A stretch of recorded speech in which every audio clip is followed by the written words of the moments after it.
Prime Minister Theresa May of Britain in London on Monday. The loss of her parliamentary majority 7 months ago prompted speculation about her future. Alistair Grant, Associated Press, London. A cabinet reshuffle intended to demonstrate Prime Minister Theresa May's newfound authority seemed to do the opposite on Monday, as she left all her top ministers in place. The most senior figures in Mrs May's cabinet, including the Foreign Secretary, Boris Johnson, and the Chancellor of the Exchequer, Philip Hammond, kept their jobs in the shake-up, despite calls for them to be moved or dismissed. 3 other ministers resisted efforts to shift them to other positions, with 2 of them, Health Secretary Jeremy Hunt and Business Secretary Greg Clark, winning their battles to remain in their posts.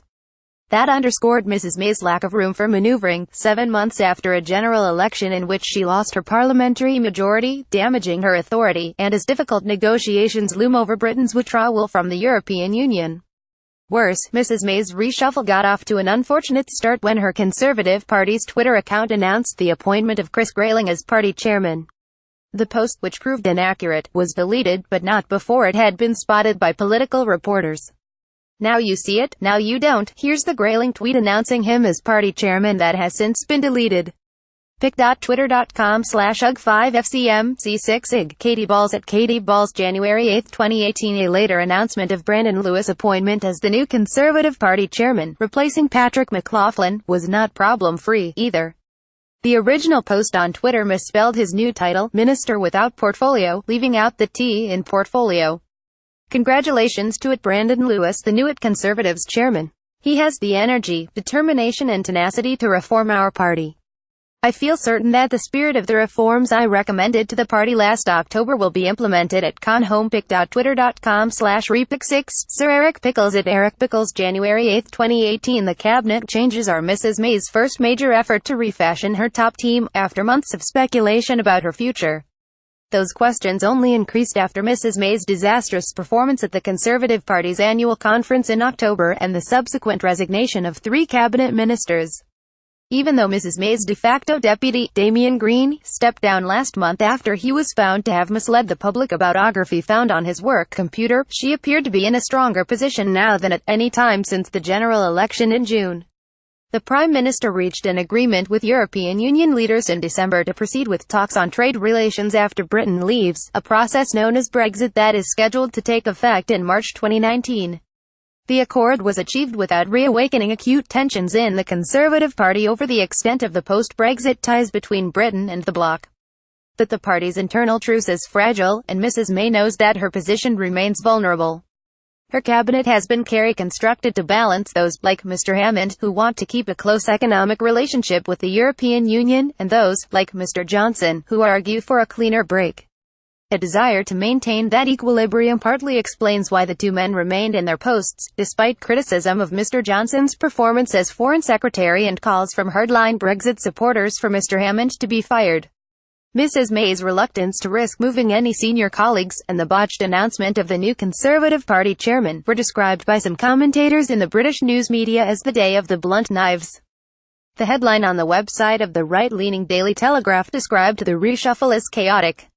The BBC's political editor, Laura Kunsberg, noted the slow pace of announcements and made an ironic reference to Mrs May's widely mocked statement, made after modifying plans for social care during last year's election campaign, that nothing has changed. You might almost say, almost nothing has changed so far, wrote Ms. Kunsberg about the reshuffle on Twitter. It's 4:30 p.m. and we only have one cabinet change so far and a new acronym for one department. Laura Kunsberg at BB Cloric. January 8, 2018. You might almost say, almost nothing has changed so far. Laura Kunsberg at BB Cloric. January 8, 2018. One minister who did leave the cabinet was James Brokenshire, who resigned as Secretary of State for Northern Ireland for medical reasons, telling Mrs May in a letter that he needed surgery to remove a small lesion in his right lung. A more problematic departure was that of Justine Greening, who resigned as Education Secretary after refusing to be moved to another job, according to British news media reports. Meanwhile, Mr Green's position at the Cabinet Office was filled by David Lidington, who moved from his job as Justice Secretary. Mrs May wanted to try to use the reshuffle to try to freshen the government's approach to domestic issues, after nearly a year of obsessive focus on Brexit. But most analysts believe that she is likely to be stymied in that objective.